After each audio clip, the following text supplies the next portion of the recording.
কুমড়োর সঙ্গে কাঁচা আম দিয়ে দুর্দান্ত স্বাদের তরকারিটি একবার হলেও বানিয়ে দেখুন। এই গরমের দুপুরে এই রকম তরকারি থাকলে এটা দিয়েই কিন্তু এক থালা ভাত নিমেষেই খাওয়া হয়ে যাবে। নমস্কার বন্ধুরা, রুচির কিচেনে সবাইকে স্বাগত জানাই। আজ দারুণ সুস্বাদু কুমড়োর তরকারির একটি রেসিপি নিয়ে এসেছি, চলুন দেখে। এখানে দেখুন আমি কুমড়ো নিয়েছি, তবে কুমড়োর পরিমাণ আপনারা আপনাদের প্রয়োজন মতন নিয়ে নেবেন। এখানে কুমড়োর খোসাটাকে তুলে ফেলে তারপরে কুমড়োটাকে এইভাবে ডুমু ডুমু করে কেটে নিয়েছি। এখন এই কুমড়োটাকে খুব ভালো করে ধুয়ে নিতে হবে। আর বন্ধুরা, কুমড়োর সঙ্গে নিয়েছি দুটো আলু, মিডিয়াম সাইজের। আলুটাকেও কিন্তু একইভাবে কেটে নেব কুমড়োর মতন করেই। এখন এই আলুটাকেও খুব ভালো করে ধুয়ে নিতে হবে। এদিকে দেখুন একটা কড়াই বসিয়ে দিয়েছি, কড়াইতে দিয়েছি 2 চামচ সর্ষের তেল। রান্নাটা আমি সর্ষের তেলে করেছি, তবে সাদা তেলেও করা যাবে। তেলটাকে খুব ভালো করে গরম করে নিতে হবে। তারপরে এখানে দিতে হবে কেটে রাখা আলু আর কুমড়ো। আলু আর কুমড়োটাকে একই সঙ্গে ভেজে নেব, তবে আপনারা চাইলে আলাদা আলাদা করেও ভেজে নিতে পারেন, সেক্ষেত্রে সময়টা বেশি লাগবে, তাই এইভাবে একসঙ্গে ভেজে নিলেও হবে। এখানে একটু লবণ দিয়ে দিয়েছি আর দিয়েছি একটু হলুদের গুঁড়ো।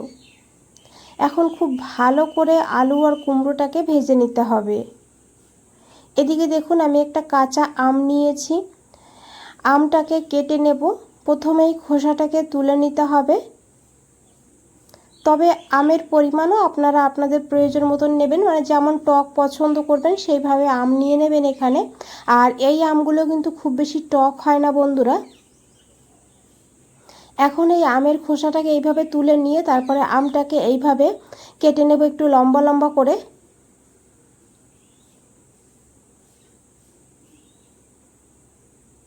তো দেখুন এইভাবে আমি আমটাকে কেটে নিয়েছি। এখন আমটাকে খুব ভালো করে ধুয়ে নিতে হবে। আর এইদিকে দেখুন আমি কুমড়োটাকে 2 মিনিট ঢাকা দিয়ে রেখে দিয়েছিলাম। 2 মিনিট হয়ে গিয়েছে, ঢাকনাটা সরিয়ে নিয়েছি। এখন একবার খুব ভালো করে মিশিয়ে নিতে হবে। আর এইভাবেই বন্ধুরা কুমড়ো আর আলুটাকে কিন্তু ভেজে নিতে হবে।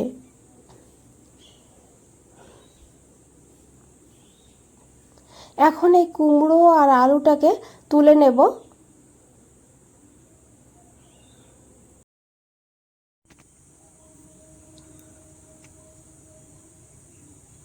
তো দেখুন বন্ধুরা, কুমড়ো আলুটাকে তুলে নিয়েছি।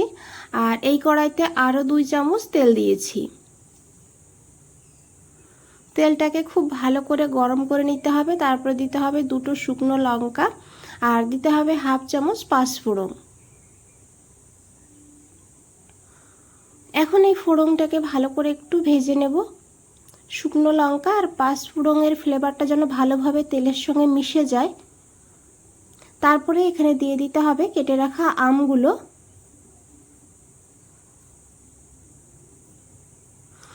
আর আমটাকে কিন্তু ভালো করেই ভেজে নিতে হবে, একটু লাল লাল করে আমটাকে ভেজে নিলে আমের স্বাদটা দুর্দান্ত হবে।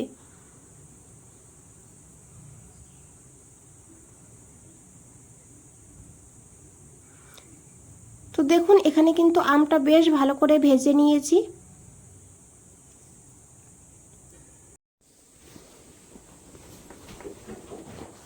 এখন এখানে দিতে হবে স্বাদ মতন লবণ, 1/2 চামচ হলুদের গুঁড়ো দিয়ে খুব ভালো করে মিশিয়ে নিতে হবে। তারপরে এখানে ভেজে রাখা কুমড়ো আর আলুগুলো দিয়ে দিতে হবে।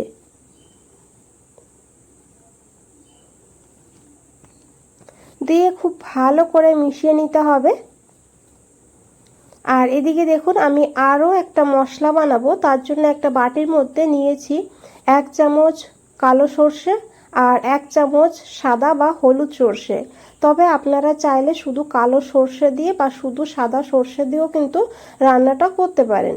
দিয়েছি একটু লবণ আর দিয়েছি একটা কাঁচা লঙ্কা। এখানে আমি 2টো কাঁচা লঙ্কা নিয়েছি, তবে ঝালের পরিমাণটা আপনারা আপনাদের প্রয়োজন মতো নিয়ে নেবেন। একটু জল দিয়ে সর্ষেটাকে একদম মিহি করে বেটে নিয়েছি। সর্ষে বাটা দিয়ে দিয়েছি, দিয়ে ভালো করে একটু মিশিয়ে নেব। এখানে কিন্তু কষাবো না, শুধু একটু এইভাবে মিশিয়ে নিতে হবে। তারপরে এখানে দিয়ে দিতে হবে পরিমাণ মতন জল। সর্ষের বাটি ধুয়েই আমি জল দিয়ে দিয়েছি। আর বন্ধুরা, জলটা একটু বেশি করে দিতে হবে, কেন আমি সেটা পরে বলে দেব। জলটাকে দিয়ে খুব ভালো করে মিশিয়ে নিতে হবে। আর রেসিপিটা দেখতে থাকুন, ভালো লাগবে। একবার হলেও এইভাবে বানিয়ে খেয়ে দেখবেন, অসাধারণ লাগে খেতে। ঢাকা দিয়ে 3-4 মিনিট রান্না করব মিডিয়াম টু লো ফ্লেমে। এদিকে দেখুন, আমি 2 মুঠ মুসুরির ডাল 2 ঘন্টা আগে ভালো করে ধুয়ে ভিজিয়ে রেখে দিয়েছিলাম। ডালটা বেশ ভালোভাবে ভিজে গিয়েছে, এখন জলটা ফেলে দেব।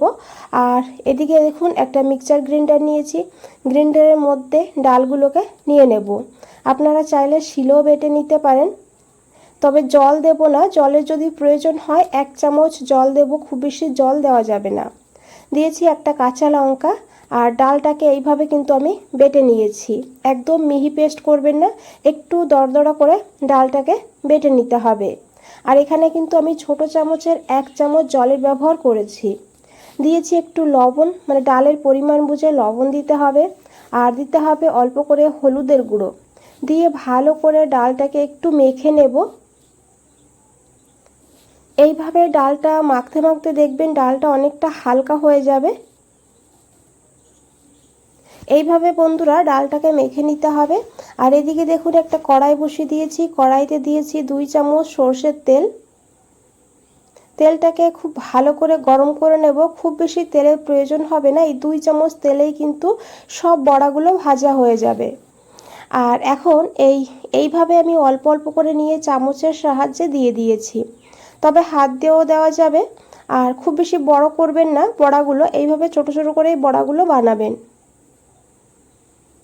এক সাইড ভাজা হয়ে গেলে এইভাবে উল্টে দিতে হবে। আর বন্ধুরা, খুব বেশি লাল করে ভাজার দরকার নেই, হালকা হালকা করে ভেজে নিলেই কিন্তু হবে। তো দেখুন, বড়াগুলো ভাজা হয়ে গিয়েছে, এখন আমি এগুলোকে তুলে নেব। আর বাকি যেটুকু ডাল আছে সেটুকু ডালের বড়া একই সঙ্গে আমি ভেজে নেব।